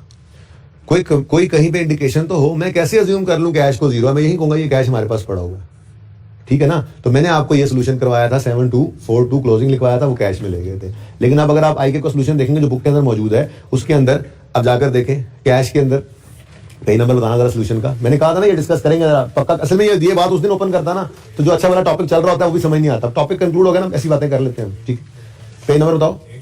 831 पे कैश का अकाउंट देखो कहीं पे, मैं ओपन करूं या देख लोगे? कैश के अकाउंट के अंदर ठहर जाओ यार, ठहर जाओ, मुझे ओपन करने दो जरा। मैं 2-4 चीजें और भी दिखा दूंगा ना, अगर ओपन हो गया तो। हो रहा है, कह रहा है मैं हो जाता हूं ओपन, आप जरा अपना काम कर लें तब तक। अच्छा, तब तक आप बुक्स पे देखें कि क्लोजिंग जीरो ज्यूम करके इसके मिसअप्रोप्रिएशन कह दिया गया।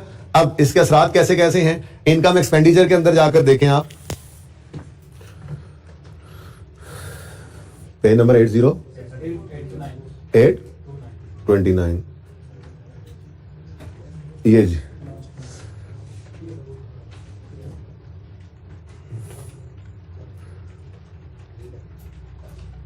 एट थर्टी ये आ गया। अच्छा ये जी कैश का अकाउंट यहां कहीं बना होगा, कहां गया ये?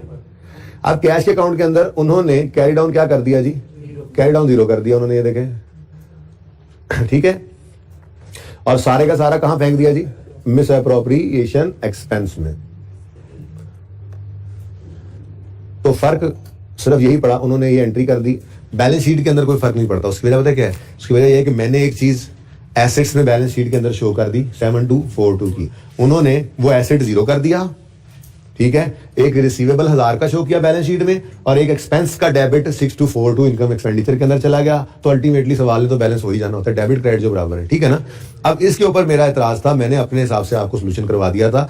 मैं ये समझता हूं कि जब तक सवाल में ये कह ना दे कि कमिट हुआ है फ्रॉड, आप चेक करो, तब तक सिर्फ इंश्योरेंस पॉलिसी की एडजस्टमेंट देख के हम ये नहीं कह सकते कि जी ये तो चले गए पैसे सिफर कर लें। ये तो जस्ट एक लाइन लिखी हुई थी, इसको इग्नोर किया जा सकता था।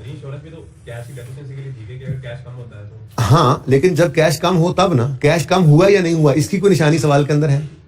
असल मसला ये है, पॉलिसी तो हमने हर तरह की चीजों की इंश्योरेंस करा रखी होती है, फिक्स एसेट की भी इंश्योरेंस हुई हुई है। अब जला नहीं है तो क्या करें? ईयर एंड पे 0 करके उसको जला दें। बात समझिए, बड़ी इंपॉर्टेंट बात कर रहा हूं। इंश्योरेंस सिर्फ ये मेरा थोड़ा सा उसूली इख्तिलाफ है इससे कि इंश्योरेंस पॉलिसी का लिखा होना सिर्फ ये काफी नहीं है कि हम खुद से कैश को 0 ज्यूम कर लें। तो मैंने इसीलिए कहा था ये हमारे पास कैश पड़ा है, सब कुछ कैलकुलेट करने के बाद इसको 0 नहीं किया था। आंसर पे फर्क नहीं पड़ा, वो वजह बता दिया, ठीक है ना। अब यही एडजस्टमेंट मैंने कहा अगर आपकी लेयर क्लब वाले सवाल में होती और वो लिख देता कि club has a fidelity insurance policy, वहां पे हमने मिसअप्रोप्रिएशन एक्सपेंस निकाला भी था, तो हम कहते लो भाई मिसअप्रोप्रिएशन हो गई, अब एक्टिव हो गई वो हमारी इंश्योरेंस पॉलिसी, भाई ठीक है ना। तो ऐसी किसी लाइन से सिर्फ तभी परेशान होना है आपने, इसको कंसीडर तभी करना है, लॉस तभी कैलकुलेट करने की तरफ जाना है जब ऐसी कोई निशानी सवाल के अंदर गिवन, ठीक है। ओके, चलिए ये बात समझ आ गई है। अब अगर कोई इस पे मतलब इख्तिलाफ करता हो तो भाई वो आईके वाला सोल्यूशन फिर कर ले, मुझे उससे कोई मसला नहीं है।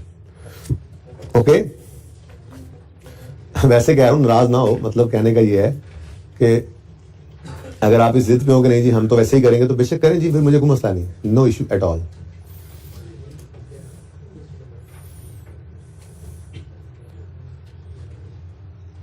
शायद इससे मिलती जुलती कोई एडजस्टमेंट मैं आज टेस्ट के अंदर भी डाल चुका हूं, इसलिए मैंने डिस्कशन की हो।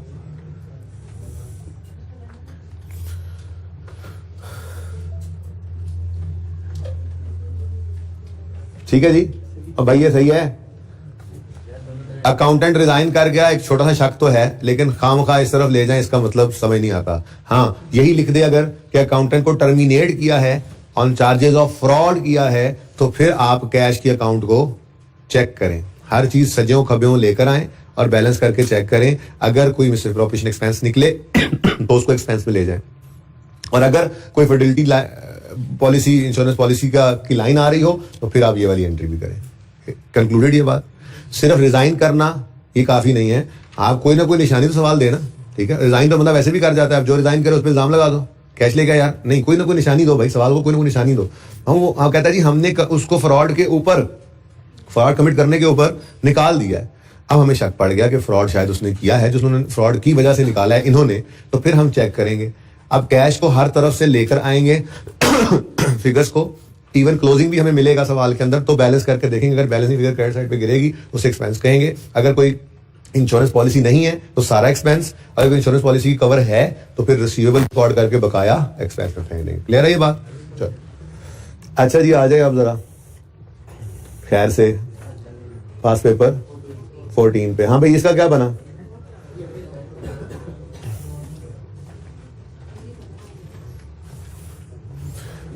भाई कितने बच्चों ने इसको अटेम्प्ट किया था?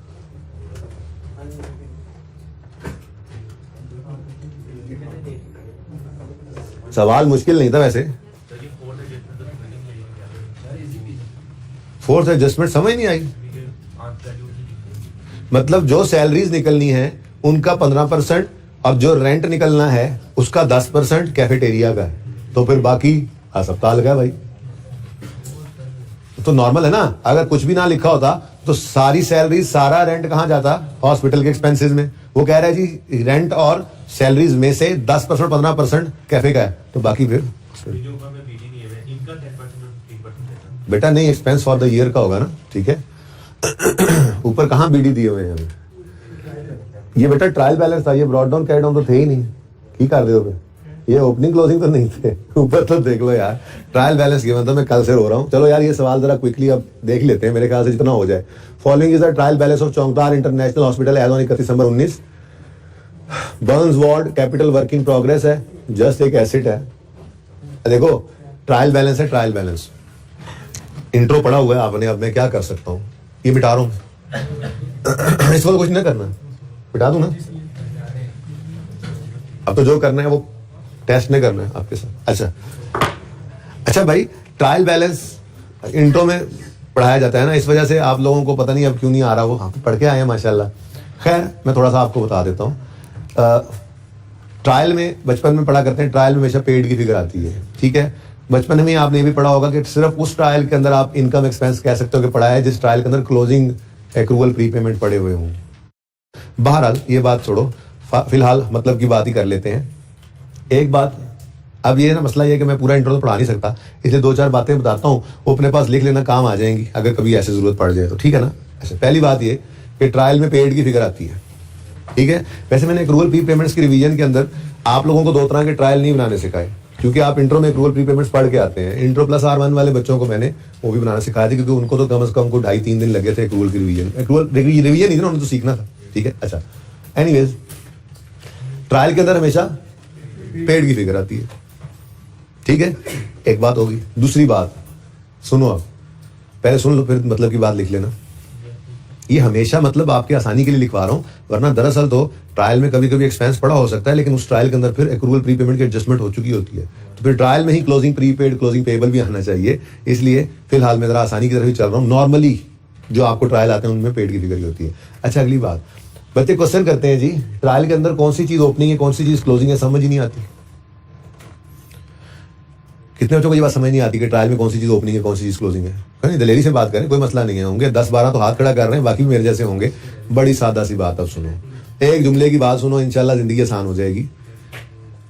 ट्रायल में पहले सुन लो, लिखवाना होगा तो लिखवा दूंगा।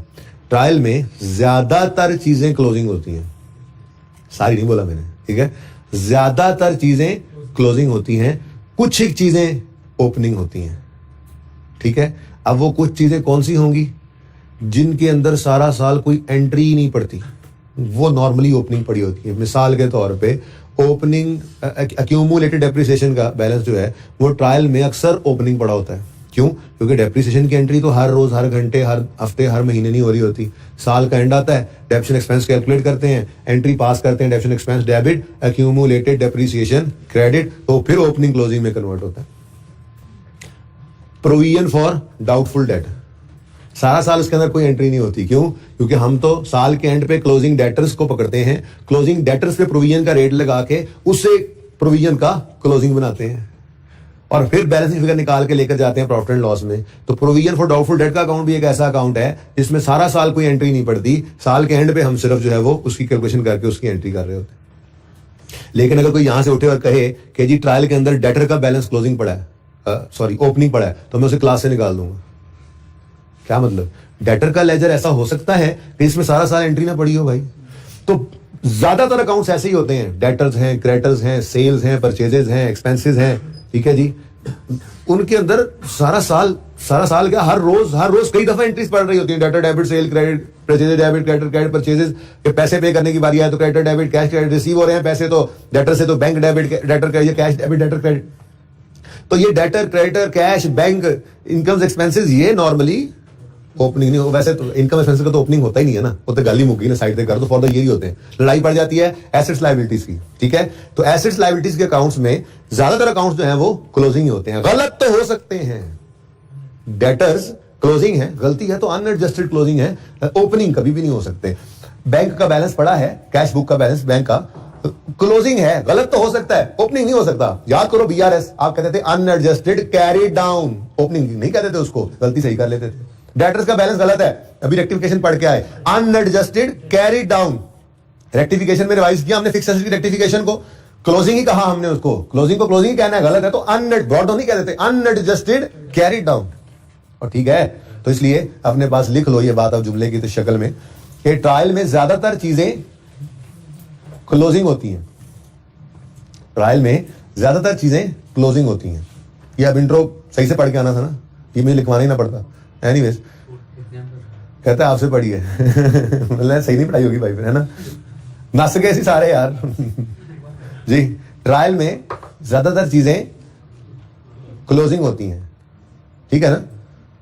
मसलन इसी तरह लिखते जाओ ना, मसलन डेटर्स, क्रेडिटर्स, कैश, बैंक वगैरह।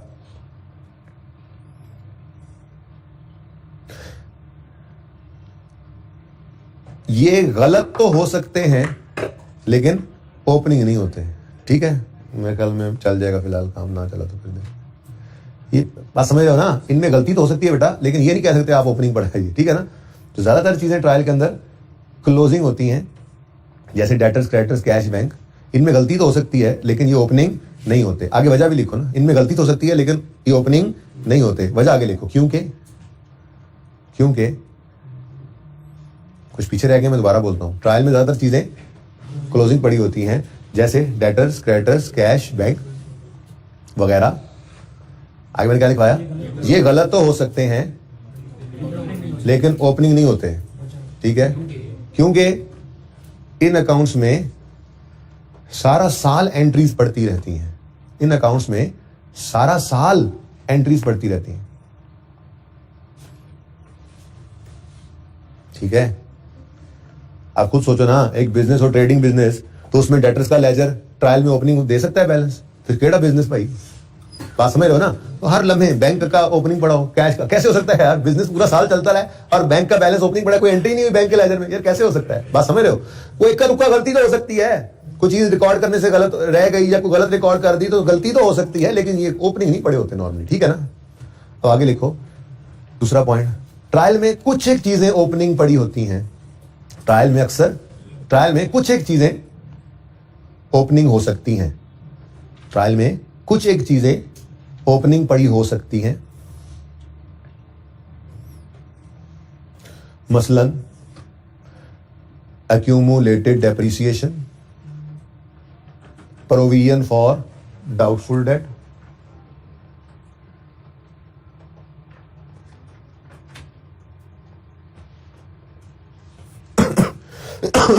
जी क्या बोला मैं, मसलन accumulated depreciation, provision for doubtful debt, retained earnings,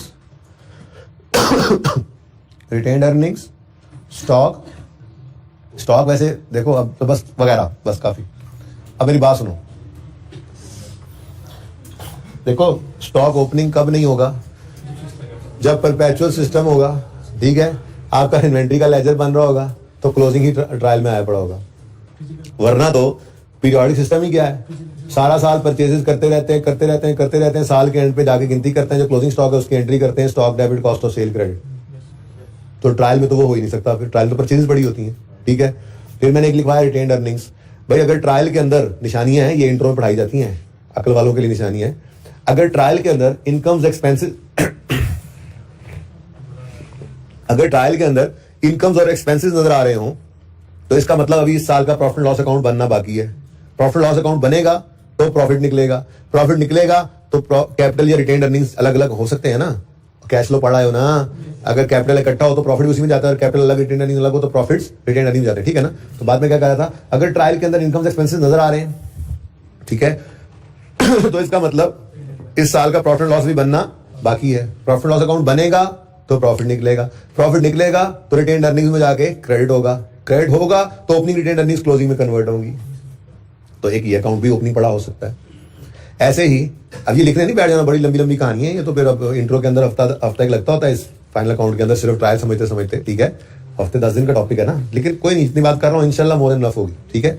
मैंने जो 2-3 बातें की बस वो ज़हन में रखो, मैं शुरू से बोलता हूँ। ट्रायल में नॉर्मली पेड की फिगर होती है, ठीक है ना, पेड की फिगर होती है, एक बात। दूसरी बात, क्योंकि एक्रूवल प्रीपेमेंट की एडजस्टमेंट आपको करनी पड़ती है ना, करते ही आए हो आप लोग। दूसरी चीज, ट्रायल में ज्यादातर चीजें क्लोजिंग पड़ी होती हैं, जैसे डेटर्स, क्रेडिटर्स, बैंक, कैश वगैरह, क्योंकि इनमें सारा साल हर लम्हे एंट्रीज हो रही होती हैं, ठीक है। अगली बात मैंने कही, ट्रायल में कुछ एक चीजें ओपनिंग भी बड़ी हो सकती हैं, मसलन एक्यूमुलेटेड डिडक्शन का अकाउंट, मसलन प्रोविजन फॉर डाउटफुल डेट, मसलन रिटेन्ड अर्निंग्स, मसलन स्टॉक। अच्छा, रिटेन्ड अर्निंग स्लैश कैपिटल भी आप कर सकते हैं ना, कभी कैपिटल भी हो सकता है, ओके। वो बचपन की बात कर रहा हूँ, कैपिटल ओपनिंग बड़ा होता था, ट्रायल में इनकम स्टेटमेंट बनती थी, क्लोजिंग कैपिटल तक आते ओपनिंग प्लस प्रॉफिट वो करते थे ना, लेकिन अब आप बड़े हो गए, आप रिटेन्ड अर्निंग भी कह देते हो। अच्छा सुनो, तो मैंने कहा स्टॉक ओपनिंग कब होता है ट्रायल में, जब ट्रायल में परचेज नजर आ रही हो तो ओपनिंग है। फिर दूसरी बात, रिटेन्ड अर्निंग्स या कैपिटल का बैलेंस ओपनिंग कब होता है ट्रायल में, जब ट्रायल में ही इनकम एक्सपेंसेस नजर आ रहे हो। इस साल का प्रॉफिट लॉस अकाउंट, इसका मतलब बनना बाकी है, वरना प्रॉफिट नजर आता ना, ठीक है। वो नजर नहीं आते सेल्स परचेज इनकम एक्सपेंसेस, तो अगर cell purchase income expenses trial में नजर आ रहे हैं तो मतलब इस साल का प्रॉफिट लॉस अकाउंट बनना अभी बाकी है। वो बनेगा तो प्रॉफिट निकलेगा, तो जाकर ऐड होगा तो ओपनिंग रिटेन क्लोजिंग में बदलेंगी। ऐसे ही तीसरी बात मैंने आपकी करनी है, एक्यूमुलेटेड डेप्रिसिएशन। ये भी एक ऐसा अकाउंट है कि सारा साल इसमें कोई हर लम्हे हम एंट्री नहीं करते, हम पीरियड के एंड पे जब फाइनेंशियल स्टेटमेंट्स बनानी होती हैं, हम डेप्शन कैलकुलेट करके एक बार वही एंट्री करते हैं, डेप्शन expense debit accumulated depreciation credit. तो ये भी एक ऐसा अकाउंट है जो ट्रायल में ओपनिंग पड़ा हो, जरूरी नहीं कि पड़े ही ओपनिंग हो, लेकिन नॉर्मली ये पड़े हो सकते हैं ओपनिंग, और फिर सवाल के अंदर वो बता देता है कि डेप्शन एक्सपेंस आपने कैलकुलेट कर लिया या नहीं किया। अगर नहीं किया होता तो वो ओपनिंग होते हैं, आप क्लोजिंग में कन्वर्ट करते हो, अगर कर लिया तो फिर डेप्शन भी हो चुकी होती है, ठीक है ना। और आखिर में provision for doubtful debt example दी मैंने, ये भी ऐसा अकाउंट है कि सारा साल इसमें एंट्रीज नहीं करते, बल्कि साल के एंड पे जो क्लोजिंग डेटर्स निकलते हैं उन पे प्रोविजन का रेट लगा के प्रोविजन के अकाउंट पे क्लोजिंग बनाते हैं और फर्क को लेकर जाते हैं फिर प्रॉफिट एंड लॉस के अंदर, ठीक है। अब आखिरी बात सुन लो, कंक्लूजन सारा दोबारा। ट्रायल में नॉर्मली पेड की फिगर होती है कि याद रख लेना। दूसरा, ट्रायल में ज्यादातर चीजें क्लोजिंग होती हैं, जैसे डेटर, कैश, बैंक, क्योंकि इनमें सारा साल हर लम्हे एंट्रीज होती रहती है, ठीक है। ट्रायल में कुछ ही चीजें ओपनिंग भी पड़ी हो सकती हैं, मसलन ओपनिंग स्टॉक हो सकता है कब, जब परचेजेस ट्रायल में नजर आए, तो स्टॉक कौन सा होगा, ओपनिंग। फिर अदर इंफॉर्मेशन में क्लोजिंग बताएगा, ठीक है। मसलन कैपिटल या रिटेन्ड अर्निंग्स का बैलेंस ओपनिंग हो सकता है, ठीक है। वो यहाँ पे तो होगा नहीं नॉन प्रॉफिट ऑर्गेनाइजेशन के अंदर, लेकिन चलो बात कर दी मैंने जरा ज़हन खोलने के लिए, ठीक है। वो कब होगा ओपनिंग, जब cell purchase income expenses trial के फेस पे पड़े होंगे, ओपनिंग होगा। मसलन एक्यूमुलेटेड डेप्शन का अकाउंट ओपनिंग हो सकता है, ठीक है। जब डेप्शन आपने इस साल की चार्ज नहीं की होगी तो ओपनिंग पड़ा होगा, चार्ज करेंगे तो क्लोजिंग बन जाएगा। मसलन प्रोविजन फॉर डाउटफुल डेट, इस साल के डेटर्स क्लोजिंग निकाले जाते हैं, उन पर तो नॉर्मली ना इनके ऊपर सारा साल एंट्रीज पड़ नहीं होती, इसलिए सारा साल ये खाली पड़े रहते हैं, तो ओपनिंग ही आ रहे होते हैं ट्रायल के अंदर, ठीक है। सही है ना। चलो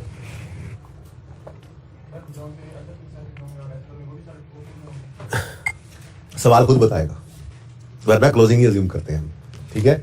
हाँ, सब फिक्स एसेट के बारे में भाई पूछ रहे हैं, फिक्स एसेट के बारे में क्या अज्यूम करेंगे भाई, क्लोजिंग अज्यूम करते हैं, नॉर्मल क्लोजिंग ही होंगे वो, ठीक है। क्योंकि कोई एसेट खरीदा कोई बेचा, उसकी एंट्री हो ही जाया करती है, ठीक है। कोई ना कोई एसेट तो खरीदा बेचा कर ही लेते हैं ना हम भाई, पूरे साल के अंदर इतने ज्यादा एसेट्स होते हैं हमारे पास, कोई नए एसेट खरीदेंगे कुछ बेचेंगे, तो इनमें भी ये नेचर ही ऐसी है इनकी, ये खास तौर पर एक्यूमुलेटेड डेप्रिसिएशन।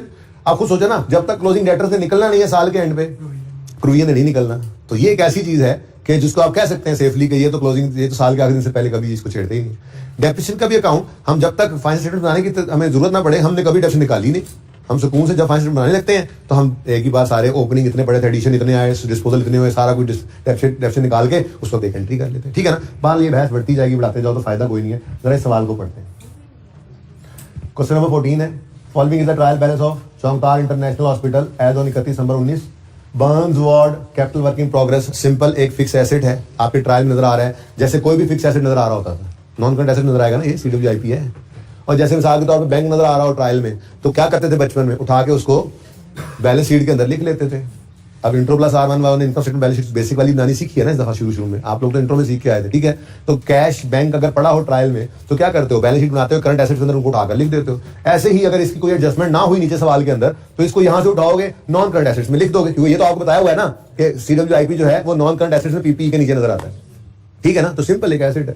फिर कैफेटेरिया की सेल्स है, कैश एंड बैंक है, डोनेशन फॉर बर्न्स वार्ड है, अच्छा ये स्पेसिफिक लग रहा है मुझे, ठीक है। बहरहाल उसके बाद expense and gift for walk on diabetes, ये इवेंट का एक्सपेंस है, इसकी कहीं ना कहीं कोई इनकम भी पड़ी होगी, नेट करेंगे और ठीक है ना, पढ़ाया हुआ है कि नहीं पढ़ाया हुआ। अच्छा जी, expenses and gifts for walk on diabetes day, fee for patients income है, बिल्कुल फी फ्रॉम पेशेंट्स इनकम है। अच्छा कुछ लोगों से आपको पता ही है कि ये हॉस्पिटल जो है कुछ लोगों से पैसे ले भी लेते हैं, ऐसी भी बात नहीं, ठीक है, अगर वो पैसे दे सकते हो तो।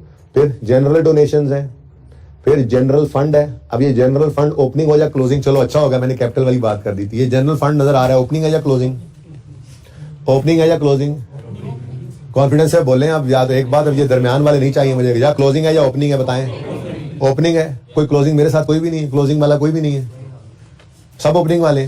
कौन कौन कहता है ओपनिंग है, ये हद होगी यार, कौन कौन कहता है ओपनिंग है ये, ओके क्यों ओपनिंग है बेटा आप बताएं, आप बताएं बेटा, सेकंड रो, हाँ क्यों ओपनिंग है,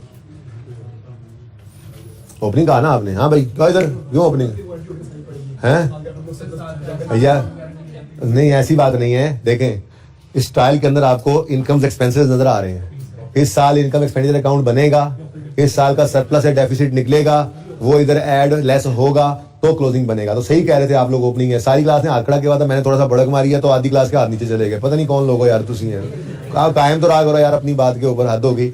इसके साथ लिखें आगे ओपनिंग। फिर ट्रायल में जो चंद चीजें, शुक्र है मैंने कैपिटल की बात कर दी थी, वहां कैपिटल होता था, यहाँ फंड होता था, मैंने पहले दिन ही बताया था, ठीक है। तो वहां कैपिटल का ओपनिंग होता था ट्रायल में, जब इनकम एक्सपेंसेस पड़े होते हैं, प्रॉफिट एंड लॉस बन के उसमें ऐड होना होता है प्रॉफिट। ऐसे ही यहाँ पर है, जनरल फंड पड़ा हुआ है, अभी इनकम एक्सपेंसेस बिखरे पड़े हैं, इसमें इनकम एक्सपेंडिचर अकाउंट बनेगा, सरप्लस लॉस निकलेगा, इसमें ऐड होगा तो ये क्लोजिंग बनेगा। तो इसके आगे लिखो ओपनिंग फंड, जनरल फंड के आगे लिखो ओपनिंग। फिर इन्वेंट्री कैफेटेरिया की, मेडिसिन की, हॉस्पिटल सप्लाईज की आ रही हैं, और नीचे देखो तो परचेजेस ऑफ कैफेटेरिया, मेडिसिन और हॉस्पिटल सप्लाईज भी आ रही हैं। अभी बताया आपको, अगर ट्रायल में परचेजेस नजर आए तो उस ट्रायल में नजर आने वाला स्टॉक जो होता है वो ओपनिंग, ठीक है। तो साथ लिखे इन्वेंट्रीज के साथ opening opening opening, OP OP OP. अब तो सवाल हो ही जाएगा इंशाल्लाह, आगे बढ़े क्योंकि अब टाइम खत्म हो गया, ऐसे ही कहना है मैंने, देख लेना इनको एडजस्टमेंट तो करवा दूंगा वैसे। अच्छा उसके बाद मेडिकल इक्विपमेंट है, मेडिकल इक्विपमेंट के आगे दो दो चीजें नजर आ रही हैं, ध्यान किया था किसी ने, कितने जन ट्राई किया था इस सवाल को, कितने कम है यार, वही पढ़ने वाले ऐसे करके क्लास शुरू होती है, ऐसे इधर तो कुछ पढ़ने छोड़ दिया इन लोगों ने तो, ठीक है ना, तो इधर से ऐसे करके ऐसे। अच्छा देखें जी, सवाल के अंदर मेडिकल इक्विपमेंट लिखता है, डेबिट साइड भी बैलेंस आ रहा है, क्रेडिट साइड पे भी आ रहा है, जिसका मतलब ये उसने ना आपको फनकारी लगाई थी, ये है मेडिकल इक्विपमेंट की कॉस्ट और ये है इसकी एक्यूमुलेटेड डेप्रिसिएशन। अब ये ओपनिंग है या क्लोजिंग है इसका फैसला भी कर लेते हैं, ठीक है। वैसे ट्रायल के अंदर एक्यूमुलेटेड नॉर्मली ओपनिंग होता है, उसकी वजह यह है कि डेप्शन एक्सपेंस निकलना होता है, लेकिन सवाल खुद बता दिया करता है। पर एक बात बता दूं, अगर ट्रायल में डेप्रिसिएशन एक्सपेंस भी नजर आ रहा है तो फिर क्या मतलब, डेप्शन एक्सपेंस की एंट्री क्या होती है, depreciation expense debit, accumulated डेप्शन credit. अगर ट्रायल में डेप्शन एक्सपेंस नजर आ रहा है तो उसका मतलब वो डेबिट हुआ था तो आया, अगर वो डेबिट हुआ था तो फिर एक्यूमुलेशन क्रेडिट हो गया, ठीक है। ये भी इंट्रो वाली बात है, क्या कर सकते हैं जी। देखे ना आपने डेप्रिसिएशन एक्सपेंस डेबिट और एक्यूमुलेटेड डेप्शन क्रेडिट की एंट्री जब करनी है, मिसाल के तौर पे आप accumulation account brought down balance पड़ा हुआ था 100 रुपया, आपने इस साल डेप्शन एक्सपेंस की एंट्री की 15 रुपए से, डेप्शन एक्सपेंस डेबिट एक्यूमुलेटेड क्रेडिट, ठीक है। ये क्लोजिंग कहां चला जाएगा, क्लोजिंग कहां जाते हैं, ट्रायल में, और ये क्लोजिंग कहां जाएगा, ट्रायल में, ठीक है। अब जब इन दोनों अकाउंट्स की मदद से ट्रायल बैलेंस बनेगा, क्या यार इंट्रो पढ़ानी पड़ रही है कसम से आप लोगों को, तो इस ट्रायल के अंदर एक डेप्रिसिएशन एक्सपेंस की फिगर भी नजर आएगी 15 की, और एक एक्यूमुलेटेड डेप्रिसिएशन भी नजर आएगा 115 का। इसके साथ ओपनिंग लिखे ना लिखे, आपको इतना अकल तो होना चाहिए कि अगर ट्रायल में डेप्शन एक्सपेंस नजर आ रहा है तो इसका मतलब इस साल डेप्शन एक्सपेंस की एंट्री हुई है, ये ओपनिंग तो हो नहीं सकता। इनकम एक्सपेंसेस पिछले साल से तो नहीं ओपनिंग आ सकते, ये तो फॉर द ईयर एक्सपेंस ही होता है। तो अगर ट्रायल में कभी डेप्शन एक्सपेंस नजर आ जाए तो चाहे लिखे ना लिखे फिर एक्यूमुलेशन का बैलेंस क्लोजिंग होगा, और अगर डेप्शन एक्सपेंस फेस पे नजर ना आए तो फिर सवाल खुद ही बताएगा ठीक है, कि डेप्शन कैलकुलेट हो गई है या नहीं। वैसे तो नहीं नजर आया तो इसका मतलब ये है कि डेप्शन एक्सपेंस कैलकुलेट करके हमने रिकॉर्ड नहीं किया, लेकिन कभी कभी ऐसा होता है ना किसी एक्सपेंस के अंदर छुपा दे, तो ऐसी सूरत के अंदर सवाल को मजबूरन बताना पड़ता है, हमें ख्वाब थोड़ी आएगा। बहरहाल इन्वेंटरीज के साथ ओपनिंग लिख लिया आपने, मेडिकल इक्विपमेंट कॉस्ट और एक्यूमुलेशन नजर आ रहा है, मिसलेनियस एक्सपेंसेस हैं। फिर अदर फिक्स्ड एसेट्स भी ऐसे ही आ रहे हैं जी, कॉस्ट अलग और एक्यूमुलेशन अलग। भैया समझ तो आई है? ओके, नेक्स्ट पेएबल्स हैं, फिर परचेजेज हैं, फिर रिसीवेबल्स हैं, फिर रेंट है। और ट्रायल में पेड की फिगर होती है, ये रेंट पेड है, ऊपर कैफेटेरिया सेल्स है, ये कैश है, कैश है। जब तक सवाल खुद ना कह दे ये पेड की फिगर्स होती हैं या कैश की फिगर होती है, यूं कह लें, इनकम केस में रिसीट की फिगर। अच्छा, sponsorship for walk on diabetes day, ये क्या है भाई? हाँ, वो जो ऊपर ठीक है, माना ज्यादा हो गए हैं एक्सपेंसेस, एक्सपेंस ज्यादा हुए हैं, स्पॉन्सरशिप थोड़ी मिली थी ना, कुछ बंदों ने स्पॉन्सर कर दिया, चलो जी आप वॉक कराएं, आगाही मुहिम, शुगर वाले मरीज बढ़ते ही जा रहे हैं पाकिस्तान में, तो वॉक ऑन डायबिटीज का एक दिन रखा जाए, उस पर जो है वो आप वॉक करवाएं, लोगों को गिफ्ट्स देंगे, ये करेंगे वो करेंगे, खर्चे काफी कर लिए, लेकिन स्पॉन्सरशिप जो है वो कम मिली, तो इनकम तो वही होनी थी। तो नेट करेंगे सारा, अगर कोई एडजस्टमेंट ना हुई इनकम या एक्सपेंस के बारे में, तो यही इनकम यही एक्सपेंस उठाकर नेट करके लिख दोगे, ठीक है ना भाई? कोई मसला नहीं है, मैं कल का दिन भी लगा दूंगा इसमें, अगर ये सवाल नहीं होगा तो टेंशन नहीं लेनी, बस करना है, सवाल को करना आप लोगों ने है, मेरे हाफ लेक्चर के अंदर भी हो जाए शायद, मैं कल का दिन एक और लगा दूंगा इस टॉपिक के ऊपर, अगर कंक्लूड ही करना है तो, क्योंकि मैंने मॉडर्ना भी जो वर्क में देना ही है, तो उसको तो आपको परेशान करना ही है उस सवाल ने, तो फिर कल का दिन इस पे लगा के फिर कल क्लोज करेंगे, कर देंगे इसको, ठीक है ना? अच्छा सुनो, सैलरीज हैं स्टाफ की, सैलरीज हैं डॉक्टर्स की, तो इन सैलरीज में से भाई, वो किधर गया वो भाई मेरा, किधर गया यार, वो कहाँ गया? अभी सवाल पूछा था। हाँ, इन सैलरीज में से अगर कोई एडजस्टमेंट ना हुई तो यही एक्सपेंस है, यही पेड है। अगर कोई एक्रूअल की एडजस्टमेंट नहीं है अदर इन्फॉर्मेशन में, तो यही एक्सपेंस है, यही पेड है, और इसमें से फिर 10% और 15% कैफेटेरिया में। और अगर नीचे एडजस्टमेंट हुई तो फिर लेजर बना लोगे सैलरीज और रेंट का, और वहां से जो एक्सपेंस निकलेगा उसका फिर ले लेना 10% 15%, ठीक है? शॉर्ट टर्म इन्वेस्टमेंट है और यूटिलिटीज हैं, तो बस ये याद रख लेना। वैसे ये काफी हेल्पफुल होगी बात, मुझे नहीं पता था कि इतना वो पेड वाला ही ट्रायल है। खैर, मैंने पहली बात ही की थी कि ट्रायल में नॉर्मली कैश पेड, कैश की फिगर होती है, ठीक है ना? तो आधा सवाल तो उसी से हल हो गया आपका। अब जिसके बारे में नीचे एडजस्टमेंट गिवन होगी उसको तो सोचेंगे, जिसके बारे में एडजस्टमेट नहीं है तो वो सीधा सीधा ही वहां से ट्रायल से उठाएंगे और इनकम एक्सपेंडिचर में ले जाएंगे, ठीक है? जागते रहना। अच्छा जी, अब जरा एडजस्टमेंट्स जल्दी से देख लेते हैं जी, ये जल्दी से जरा ये एडजस्टमेंट्स। पहली उसने क्लोजिंग, देखो ये भी निशानी थी ना एक ट्रायल के अंदर, मैंने कहा स्टॉक ओपनिंग कैसे हमने देख लिया, परचेज है तो फिर स्टॉक ओपनिंग पड़ा होगा, ठीक है? लेकिन साथ ही यार ये उठाई दो, इसके बगैर नहीं काम चल रहा मार्केट का, ये नहीं सीखा। जज़ाकल्लाह। अच्छा जी सुने इधर, अगर ट्रायल वाली ओपनिंग वो तो अब डिसाइड हो गया ना ओपनिंग है, अब उस पर तो बहस करने की जरूरत नहीं है ना ज़्यादा, तो बोलो। अच्छा, अब इन्वेंट्री किस चीज की है? ये मेडिसिन की, जो हमने पढ़ रखा है अभी तक वो क्या है? ब्रॉड डाउन लिखते हैं, यहां पर परचेजेस लिखते हैं क्रेडिटर्स के साथ, चलो, यहां पे क्लोजिंग आता है, और यहां पे क्या लिख देते हैं जी? Cost of cell. अब ये कॉस्ट ऑफ सेल तब हो अगर मैं मेडिकल स्टोर वाला हूं, समझो मेरी बात। यानी हमारी अगर मेडिकल जो है हमारा सेटअप हो, हमारी ट्रेडिंग एक्टिविटी हो मेडिकल स्टोर की, ठीक है, तो फिर तो मैं कहूंगा कि जी मेडिकल स्टोर पे ये दवाइयां सेल हुई और ये उनकी कॉस्ट ऑफ सेल है, ठीक है? लेकिन आखिरी पॉइंट वो क्या कहता है? Medicine are only used to treat admitted patients and are not sold separately. ये बिल्कुल ऐसे ही है जैसे एक स्टेशनरी की दुकान पर बैठे हुए बंदे के लिए स्टेशनरी स्टॉक है, वो सेल, वो इन्वेंट्री बनाया, इन्वेंट्री और स्टेशनरी का लेजर, तो वो उनको सेल कर रहा होगा तो वो इधर कॉस्ट ऑफ सेल निकालेगा। लेकिन राइस वालों के लिए स्टेशनरी ये कोई सेलिंग के लिए नहीं है, यूज के लिए है, तो राइस वाले फिर इसकी जगह क्या लिखा करते हैं? कंज्यूम्ड स्टेशनरी, ठीक है? तो यहां पे क्या लिखेंगे? Medicine consumed, okay? अब ये जो चीज भी इधर से गिवन होगी बाकी बाकी बैलेंसिंग आ जाएगी। अच्छा आप सुने, ओपनिंग बता दें मुझे, ओपनिंग तो बता दें, मैं खुद ही देख लेता हूं, जरा देख भी लेना साथ साथ ताकि एडजस्टमेंट भी सामने रहे। ये आ गया, ठीक है जी। ओपनिंग इन्वेंट्री कैसे डिसाइड किया था? ओपनिंग क्योंकि परचेजेस नजर आ रही थी ट्रायल के अंदर जी। ओपनिंग इन्वेंट्री कितनी है? 19.4। परचेजेस कितनी है फिर? अब ये ना कहना कि ये क्रेडिटर्स के अंदर आपने एंट्री करनी है, वो हो चुकी होगी ना भाई, परचेज डेबिट क्रेडिट हुआ होगा, मैं वही फिगर उठाकर यहाँ पे लिख रहा हूँ जबरदस्ती। उन्होंने परचेज का अकाउंट ही बनाया था, मैं जबरदस्ती परपेचुअल सिस्टम पे लिया क्योंकि मुझे आदत इसी तरह से। इन्वेंट्री का लेजर बनाओ, काम चलाओ अपना, वर्किंग है ना हमारी, ठीक है। ये वो काम हमें opening plus purchase less closing करना ही होता है, कॉस्ट ऑफ सेल या कॉस्ट ऑफ कंज्यूम निकालने के लिए, तो वही लेजर बना लो, आदत पड़ी हुई है इसकी तो, ठीक है। अच्छा कितनी है जी, परचेजेज लिख दो, परचेजेज लिख दो, कितनी है 60.5, ठीक हो गया जी। अब क्लोजिंग की तरफ आए, वो कहते हैं cost of closing physical inventory, physically count कर रहे हैं, ऑफ मेडिसन वॉज 25.8, यहां में लिख दिया 25.8। आगे बढ़ते हैं, ठीक है जी। और 13.8 मिलियन है वो हॉस्पिटल सप्लाईज की, इसको फिलहाल छोड़ो। अब कहता है medicine costing 3.1 were found expired. इसका मतलब 25 की 25, अब एक्सपायर्ड तो नहीं ना हम इस्तेमाल कर सकते, मतलब इसमें ही एक्सपायर्ड पड़ी है ना, वो फाउंड का फिजिकल काउंट का फाउंड टू बी एक्सपायर्ड, तो फिर इस 25 को कम कर लेना चाहिए, ठीक है। अच्छा अब दो तरीके हैं, एक तरीका ये है कि जस्ट क्लोजिंग को ही कम कर लो, 25.8 माइनस 3.1 कितना बना 22. ठीक है जी। तो बैलेंसिंग फिगर मेडिसिन कंज्यूम्ड की निकालो, कितनी आई जी 57.2, 57.2, ठीक है जी। ये आपकी इनकम एंड एक्सपेंडिचर अकाउंट में एक्सपेंसेस के अंदर फिगर चली जाएगी, क्या जी मेडिसिन कंज्यूम्ड, ठीक है जी, कितना 57.2, और क्लोजिंग आपके बैलेंस शीट के अंदर स्टॉक में चला जाएगा, ठीक है। ये समझ में आता है, क्योंकि 25 की इन्वेंट्री हमारे पास नहीं है, 3.1 का कम से कम कर लिया हमने इसको, ठीक है। कितनी हमारे पास पड़ी हुई है अब 22.7। भाई यहां तक को मसला है तो बताएं, किसी को इस पे एतराज है तो बताएं, कोई को और ट्रीटमेंट कराना चाहता है तो भी बताएं।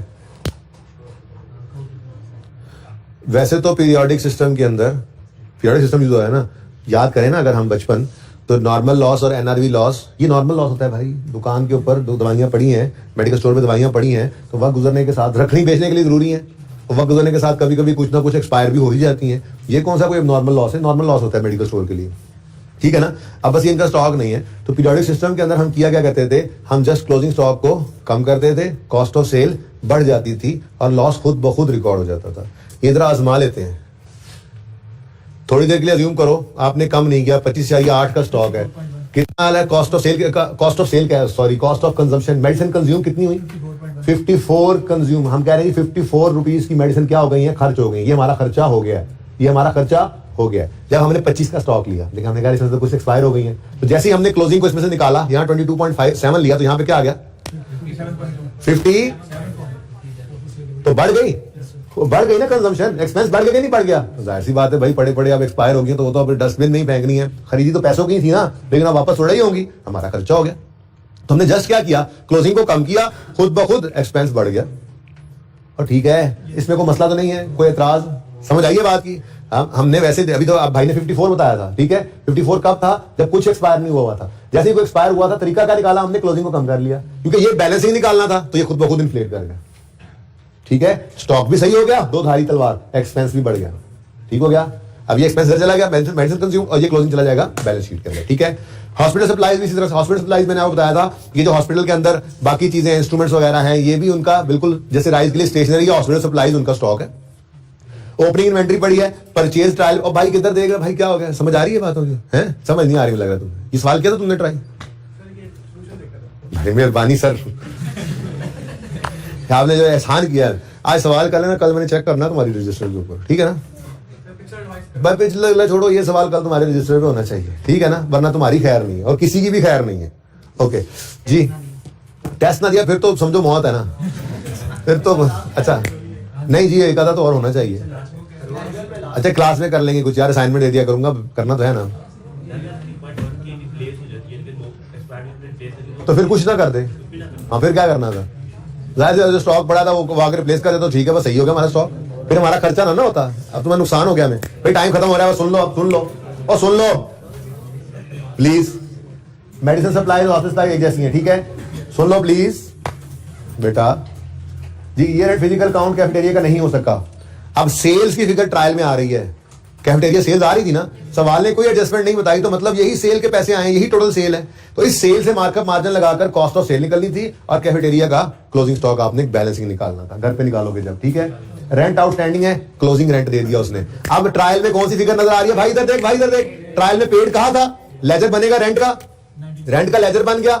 रेंट के लेजर में आप एक्सपेंस के लेजर में कैश किस तरफ आता है और एक्सपेंस, अब उसने ट्रायल में जो दिया हुआ है वो हमने कहा पेड होता है, क्या क्या मैंने 6, और वो कह रहा है क्लोजिंग में रेंट क्या है, आउटस्टैंडिंग मतलब पेएबल, तो फिर एक्सपेंस कितना आएगा, एक्रूअल भूल गए हो, जितना भी आएगा। अब इसका कुछ कैफेटेरिया में कुछ समझ गए बात को, आगे बढ़ो। आसान सवाल, 15 और 10 उधर कर दो, इधर कर दो, और रेड पॉइंट को छोड़ो, वो तो इग्नोर करना है, ठीक है। वॉक ऑन डायबिटीज हुई, ठीक है। इसके अंदर event expenses relating to event amounted to, oh event expenses का भी लेजर बनेगा इसी तरह से। ट्रायल में पेड वाले आएंगे, क्लोजिंग में कह रहा है आउटस्टैंडिंग है, एक्सपेंस की फिगर आ जाएगी। जो फिगर आएगी वो आपने इनकम एक्सपेंस को नेट करके, अगर नेट में एक्सपेंस बन रहा है तो एक्सपेंसेस में इनकम बन रही है तो इनकम में शो करनी थी। और medical equipment having fair value of 36.8 was received as donation entry. Medical equipment debit, donation, income, credit, these have been brought into use but have not recorded in the books। हमने कर लिया record. डेप्शन is charge on reducing balance method, ये डेप्शन भी आपने charge करनी थी, ठीक है ना। वो बता रहे डेप्शन चार्ज होती है, ठीक है, तो आप डेप्शन चार्ज कर लें।